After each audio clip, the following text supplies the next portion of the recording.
Located in East Africa, Uganda is home to a considerable amount of oil and gas resources. The Ugandan state has decided to enlist TotalEnergies' expertise in an effort to tap into its resources. The project is expected to produce up to 190,000 barrels a day.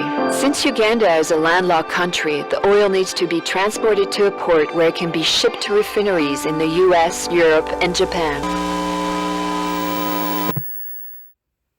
Europe has profited from African resources at the expense of the lives of the people and the planet for generations without being held accountable.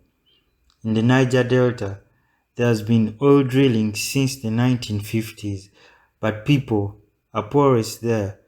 Residents have suffered from eating contaminated fish due to oil spills. They have inhaled a lot of chemicals that cause diseases. Such projects threaten lives of so many people and are induced on communities through half-baked information of economic growth, creation of jobs, and infrastructure growth. Yet it's always just another act of corporate neo-colonialism. A few rich people benefit from these projects, leaving the majority of the local communities to suffer from the consequences. The same is happening in my country due to the East African crude oil pipeline. Thousands of people have lost their land and property with unfair or even no compensation at all. To these people, their land meant farms to grow crops.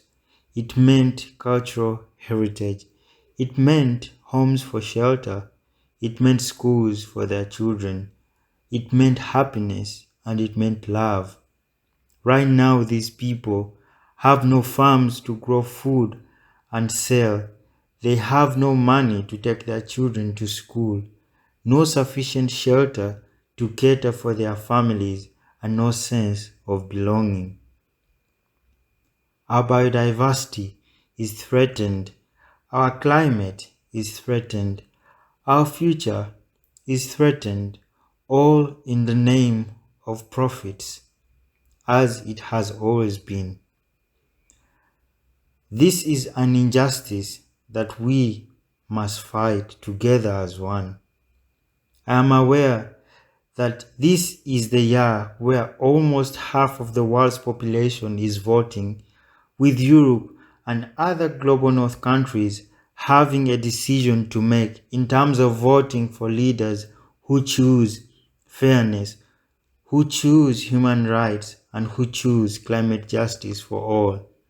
This year is the time for us to rise. It's the time for us to rise not only against climate deniers, but also against human rights violations by big oil corporations, all in the name of capitalism. We have to step up and demand governments to stop making the same mistakes that have been made for generations. We have to hold our leaders and our companies accountable for their unfair actions. We have to hold our banks accountable for funding fossil fuel projects that are destroying millions of people's lives and the planet. You have so many privileges which I, from Uganda, do not have. It's very risky for me to speak from my country. It's a threat to my life and it's a threat to the people that I love. That's why I have to remind you that we don't have the same privileges and you can use yours to speak up for the unprivileged. Your pressure is more important because it's your companies and it's your politicians that are doing this. We have to work together and it starts with you working with me and other people in other European countries.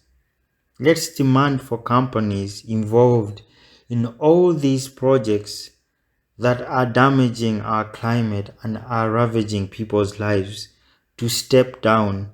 Let's not keep inviting these big oil companies to our conferences.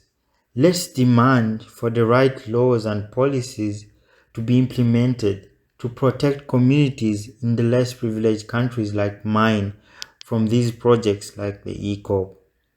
The world deserves people like us, people who are ready to fight for what's right, no matter the consequences. We are tired of fighting for nothing. We are tired of fighting for what's wrong. Let's make our world better for everyone, no matter where you come from. A world where there is climate and human rights justice. Let's keep peace and let's fight for climate justice. Let's stop EACOP.